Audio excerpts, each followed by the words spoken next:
it is discipline, it is work, and it's a labor of love. You love the Word of God, but there is a discipline that comes with it. You just constantly, consciously, not this, but I choose this, and I am resolved.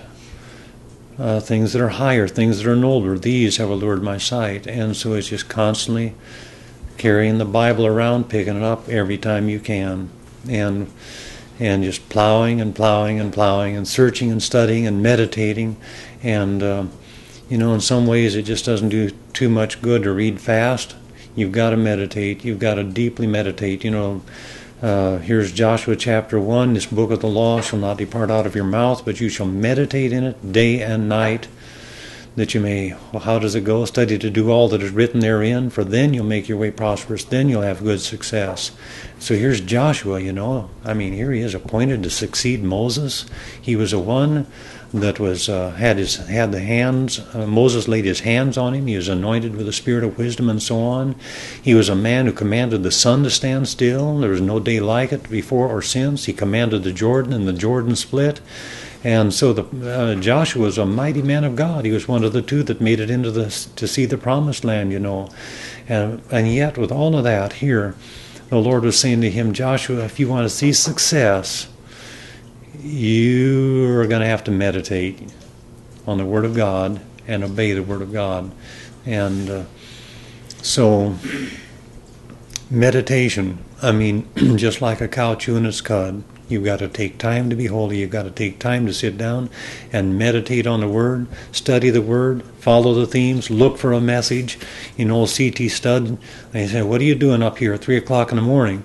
He says, I'm looking for a new command to obey. And so, I like to draw lines in my Bible, take a lead pencil and a ruler. I always carry a little plastic ruler in my Bible, so it's real handy. And, follow the themes. Here, this word is mentioned here. Here's this word here. Here's this word here. And make connections, connect the dots. And it helps you to remember the themes the next time you go through. And another thing that helps, too, is to just always have a notepad with you, scratch paper, something, and write down every fresh thought. Write it down. If your father entrusted you with a $10 bill, and you would feel ashamed if you had to tell him you lost it. And so here God gives us some precious thoughts, fresh thoughts, thoughts that I can share, thoughts that I can relate, thoughts that might be a seed of a sermon or whatever. And you don't want to lose them. We want to be good stewards of the manifold grace of God, good stewards especially of His thoughts, which are more valuable than silver and gold. And then it helps too to memorize.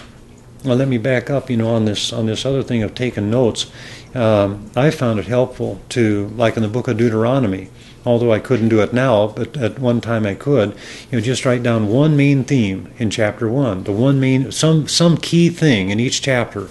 And so then you can always think, well, yeah, Leviticus 16, the atonement, and Leviticus 13, the leprosy, and 14. And you got something you can remember in each chapter, and it kind of helps you to know that book. And a skeleton, on which you can hang other things. That helps, but it especially helps to memorize the New Testament epistles. When I started out as a Christian, I was around some navigators, and you got in the topical memory system, but that's the tough way, memorizing one verse here and one verse there.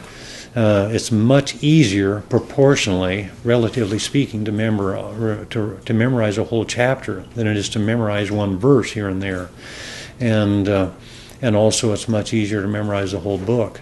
And, you may not be able to, you may get rusty and forget. You can't quote it word perfect after a while unless you're, just faithful to review. But nevertheless, you never forget what's in that chapter. You know that chapter like the back of your hand.